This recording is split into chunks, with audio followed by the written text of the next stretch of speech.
The monster, Derrick Henry. Sack! Rashawn Evans, A.J. Brown to the house. Ryan Tannehill taking him to school. I miss my players. I miss seeing them. I see the few that come in for rehab, and it makes me realize why I want to do this and coach and try to make an impact on these players. Mike Vrabel always makes an impact. Welcome to Titans All Access with Amie Wells. I'm Mike Keith. And Amie, just wondering, are you exhausted from the off-season program? Having other people do Skype meetings all day? Yeah, I'm worn out. When it was announced last week that the Titans had ended their off-season program, I'm sure a lot of people went, what? Because the off-season program was all done virtually, and the Titans decided to end theirs on June the 11th.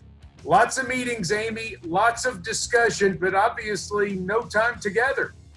Absolutely. It's been strange. It's been a little different, but still effective. Still effective indeed. To say it's been unusual, however, meaning the 2020 off-season program, well, that would be an understatement. It's been good. It's been nice to see him in person, and you can talk better. You have better conversations, and you get a little walkthrough in. That obviously helps. But I thought we've made the most of it. It takes a while to build that bond, and we have a lot of guys coming back. We have, I think, our whole offense almost coming back, so that's good to have. But last year wasn't good enough, and we're trying to go from good to great. And we're trying to take that next step, and we're trying to do everything possible through these Zoom meetings and working out on our own and trying to stay involved. The end goal is that trophy, and that's, now that we've gotten close to it, I think everyone takes it, a little more serious if that is even possible. This is what it's going to take for us to be great and to be where we need to be. We've been watching film these past couple weeks in our DV meetings, and there's a lot of things we can do better, man. We have so much more potential that we need to unlock, and and I think we can get there through hard work. Mike, if the Titans are going to have any success in 2020, it's going to start with team leadership.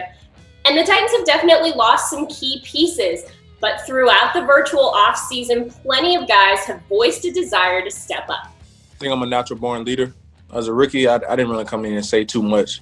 I just had to come in and show everyone that I'm a hard worker myself. I'm going to hold myself accountable. And now that I have some of my teammates' respect, I can start holding other people accountable too. We work together, we lead together. I don't feel like pressure is not on me, to try to be more than what I am, to be me, play my game and just, go from there, be the leader that I am. I'm not going to put any extra pressure on myself as being just because I am the number one guy, but, that does require a leadership role, and I'm definitely ready to take on that role. Being the best leader I can be for this team, that's the most important thing. And if I can go from there and affect one guy and that guy affects another guy, it's kind of like the movie Pay It Forward, right? We're just all trying to help each other. And if we end up working hard enough and we do enough stuff, we're going to be able to accomplish that goal of being great, of being excellent. Anytime I'm able to give the information back and be helpful is only right. Whether it's a defensive back or whether it's a young guy on the wide receivers, other side of the field, or if it's a quarterback, I think that's what makes you really good as a football team, as a group, when you have guys that's able to give each other information and feedback. One of the keys to any successful team is healthy competition. And the virtual offseason didn't alter that one bit. I told them day one, just because we're not in the building doesn't mean this competition doesn't stop. Between us in the position meeting room and the active roster, and obviously with the other 31 teams. So whatever we got to do to stay ahead and be ahead, understand nobody else is waiting on you. When we get back to training camp, we're going to, everybody's going to compete. And everybody's going to have an opportunity. Some guys will have more opportunity than others. That's how it goes. But everybody's going to have an opportunity, and hopefully they've done enough to take advantage of it when they do get them. And we're hoping that Coach Vrabel is going to get them in the building late next month for training camp. That's what everybody is looking forward to. More to come on Titans All Access, including a chat with the Titans' new president and CEO, Burke. Ask the Titans with the linebackers, Rashawn Evans and Jayon Brown. Plus, we'll have a chance to show you some Father's Day messages from Titans players, and to all the dads out there, happy Father's Day. We'll end this program with some good news that we think you'll enjoy. But as we get ready to take you to break, Amie Wells, a scouting report of the Titans' first-round pick, Isaiah Wilson, done by Arkansas's head coach, Sam Pittman. And you're saying, wait a minute, didn't Isaiah Wilson play at Georgia? Why is it Sam Pittman? Well, he did, but Sam Pittman was his coach at Georgia before he became the head coach at Arkansas. He's also the guy who recruited Isaiah Wilson, so we figured that he would be the perfect person to give us a scouting report. Check it out.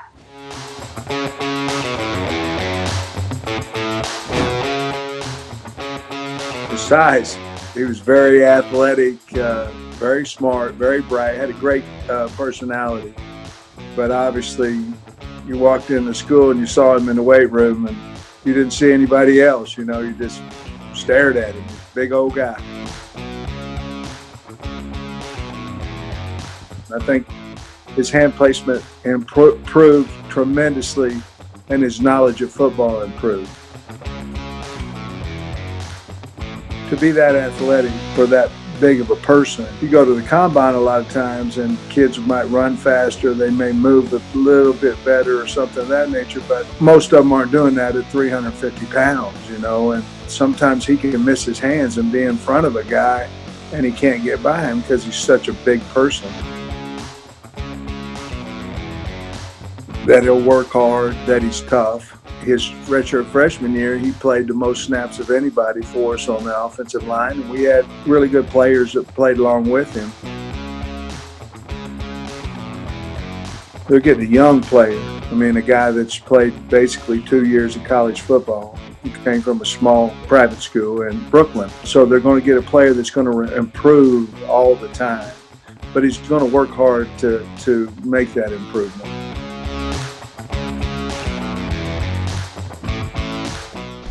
As this edition of Titans All Access continues on, it's time to ask the Titans. And the Titans set to answer the questions today are the linebackers, Rashaan Evans and Jayon Brown. Amie Wells, who is asking these questions? Well, Mike Keith, there's no one on this planet who has better questions than children. So Yes. we have assembled a group of kids with some hard-hitting questions, and they get to ask them to the linebackers of the Tennessee Titans. So, Jayon, look, we got a list of questions from these amazing fans that they want to ask us. How you feel about that, man? Man, I'm looking forward to that. That sounds like some fun. Well, let's see what we got so far. Yeah, see what they talking about. Hey, my name is Brayson, and I've been wondering what your favorite part of playing football is. Just being able to have the opportunity to make big plays. You know what I'm saying? You get that energy from the fans. You know, you live and breathe and practice all these different days, and, you know, just to get that one moment. My name is Iya, and if a genie gave you three wishes, what would they be? Ooh. 3 wishes from a genie. First wish, I'm gonna say, yeah, just get the $1 billion out the way. Just throw that in the bank. Just throw a billion in the bank. Second, to win Super Bowl rings for the rest of my career. Ooh.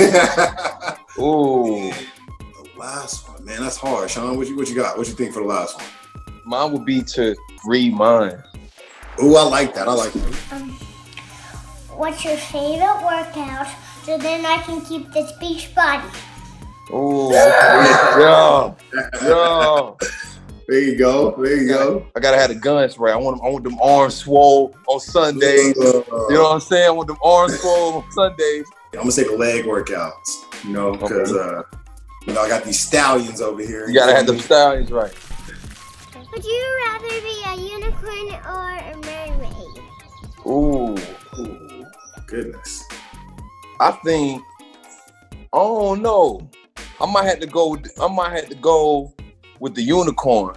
You want the unicorn? Okay. Because the unicorn kind of magical. I think I'm gonna go with the mermaid. You Okay. Get to swim at deep in the water. Mm-hmm. You can breathe in the water. Yeah, you can breathe in the water. Hey, my question for the Titans is, who's the toughest person to tackle in the NFL? Tighten up. I mean, we could say Derrick Henry. That'd be too easy to say, but I would say, to me, Adrian Peterson was one of those guys that was really tough to tackle. Dude is a action figure. Hello, my name is Elliot Mathis, and I'm from Nashville, Tennessee. I would like to know who on the Titans team pushes you the hardest. I mean, it'll be Rashawn. Rashawn and everybody. Oh, just for the South. Like everybody in our locker room. If it ain't you, it's probably Brave. Amy, I think those young people have a future in media. I think so too. I think we had some solid questions, and if they ever want to come and work the locker room, I know a place where they can work. There you go. Good stuff. Ask the Titans, a new feature here on Titans All Access. When we come back, a new president and CEO of the organization. We're talking about Burke Nihill. We'll ask him some questions next on Titans All Access. Welcome back to Titans All Access. We are now joined by Burke Nihill, who is the team's new president and CEO. Burke, thank you for taking some time to talk with us today. Thank you, Amy. It's great to see you guys.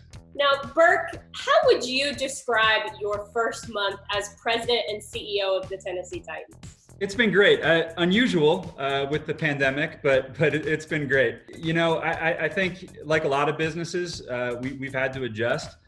But we've got a great staff, and they have done some of their best work over the last couple months. It's required creativity and resilience, but they've showed up for sure. The thing I would say though, Amy, and you know this, we talk a lot about being a family here at the Titans, and we miss each other. So going back to the beginning of May, St. Thomas Sports Park and Nissan Stadium were almost vacant, and it's been nice the last couple weeks at least. We've started to be able to open up a little bit. There's a few dozen of us now who are starting to come to the office most every day. And so it's good to see some signs of life. And we have some encouraging signs to think we'll be able to invite more people back all the time. So it's been an unusual first month or so, but it has been great. 2 years ago, Amy Adams Strunk sat down with Titans players and talked at length about issues of social injustice and how to solve those problems. And from that, the Titans We Stand For initiative came to be. As social injustice is actually the number one topic in our country at this moment, how do the Titans hope that We Stand For can be an even more powerful element at this time when we need it? Community service is the soul of our organization. It is the backbone of our internal culture. It is a mission critical business priority for us. And as you point out, social justice has been one of the leading priorities in our community service efforts for as long as I've been with the club. We've done some very practical things to help use our platform and our influence to genuinely make a difference in the space of social justice. We've had meetings with politicians. We've gotten behind educational equity causes. We've had meetings with the mayor's office and police department and neighborhood leaders to talk about policing. And it's been really good work. And I think that there are changes that have happened in Nashville because of the Titans' influence and platform being put behind some of those causes. Even beyond social justice, though, it's the tornado cleanup. It's helping in the domestic violence space. Amy's passionate about putting our resources behind things that make Nashville a better place to live for the people of Nashville and the region and the state as a whole. Burke, as you take the helm at such a key moment, what would you say is really important for Titans fans to know right now? What would you like to say to them? Mike, I'd say buckle up. I think the 2020s are setting up to be a really special decade to be a Titans fan. I think if you take the past year on and off the field, 2019 starts off with the NFL draft in Nashville, which there's just no argument to be had. It was the best NFL draft of all time, and then culminates with an electric run to the AFC Championship game. And I think that was a preview of what is to come for the Titans organization and Titans fans. Amie Adams Strunk has a really big vision for this organization. She has really high expectations for this organization. And the last 4 or 5 years, you have seen this momentum growing within our organization, and it's produced great football teams and great moments for Titans fans. And I expect that the next several years, it's just going to continue to grow, and it's going to be a great time to be a Tennessee Titans fan. Burke Nihill, Titans President and CEO, thank you so much for your time. And hey, happy Father's Day to you. Thank you, Amy. And to you, Mike. Thank you, Burke. We've got more Titans All Access coming up, including a tribute to dads that you don't want to miss. Happy Father's Day to all the dads out there. It's an exciting weekend for fathers, and for three different Titans, it's a kind of a different look at Father's Day, Amie Wells. We've got some first-time dads, A.J. Brown, Daquan Jones, and then we've got the veteran dad, Dennis Kelly, who's got 3 daughters. So we were able to kind of compare and contrast, and it's nothing short of entertaining.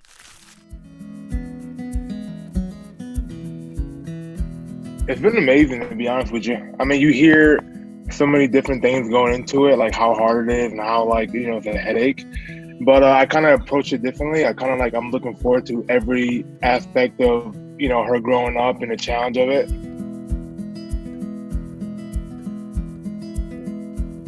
I mean, before she was born, I pretty much thought it was going to be kind of like a cakewalk. I mean, beat her whenever she cried, but she just cried all the time. In the moment, it feels like it's very long because she's crying. You don't know why she's crying. Is she hurting? Is she hungry? Is she tired? But enjoying it is definitely something that sometimes you need to take a step away to kind of catch your breath. I'm definitely still learning and trying to like do my best with this, but sometimes I wish I can like hurry the process up so she can like start talking and just tell me what she wants.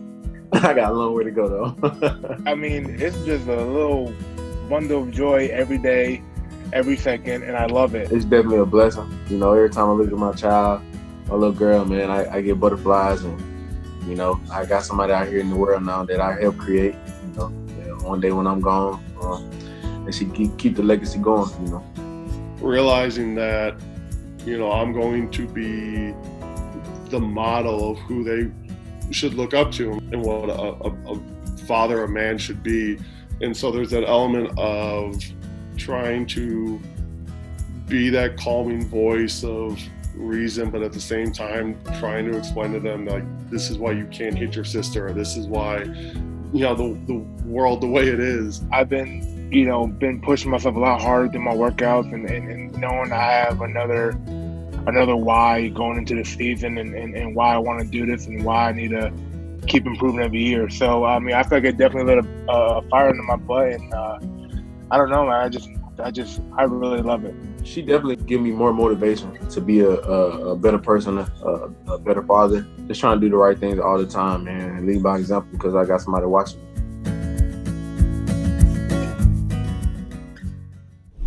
Very entertaining stuff, Amie Wells. Well done. Let's take a look at another of the Titans draft picks, a scouting report of defensive back Chris Jackson from his defensive coordinator at Marshall, Brad Lambert.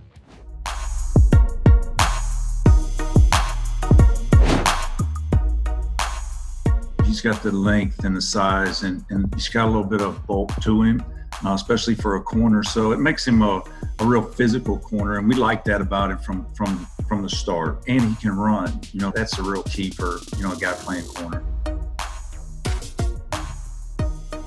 He's a confident guy, but I think when you transition from high school to college and college to the NFL, you know, you have to have confidence in your ability. And I really saw him grow in that area. And he was a vocal guy for us, a real team leader for us, very hard worker, and put in the hours. I think that was the biggest thing too. He really improved from a preparation standpoint. Whether he gets beat or he makes a great play, his ability to come back and have that internal confidence in his own ability to make plays. We asked a lot of him last year. We put him on an island a lot, and he had to respond. So I just really think that the number one thing about him is his ability to just come back play after play. His love for his team, that's the one thing that stood out to us is He loved Marshall. He loved his teammates. He wanted us to be successful. And the way he went about his business in preparation and helping his teammates, help the younger guys all the time. I think that's the one thing that Titans fans will love about him. He's going to love being a Titan, and he's going to be all team. They're getting a real confident, aggressive guy. I really think that he's going to be versatile for him. He played corner for us. He played the dime position for us, had the ability in emergency to play safety. He's a physical guy, so I think he gives a lot of versatility to the Titans. He was a great special teams player for us, and so he's not afraid to do any of the dirty work, and that's what I really always respected about Chris.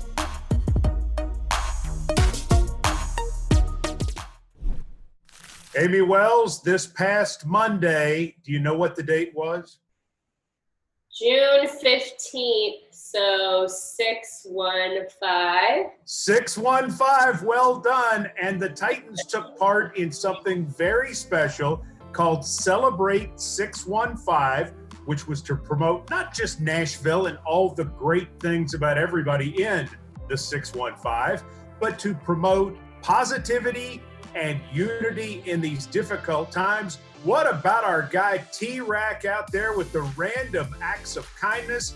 Lots of virtual things happening with Titans taking part to draw people in the community and celebrate 615.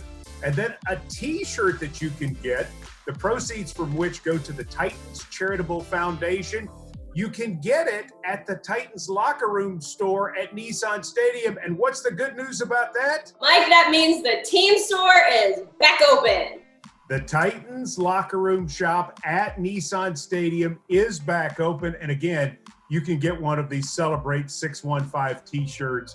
They look great, and you're also helping the Titans Charitable Foundation. So that's certainly some good news. For Amie Wells, I'm Mike Keith. Thanks for joining us for Titans All Access, and we'll see you next time.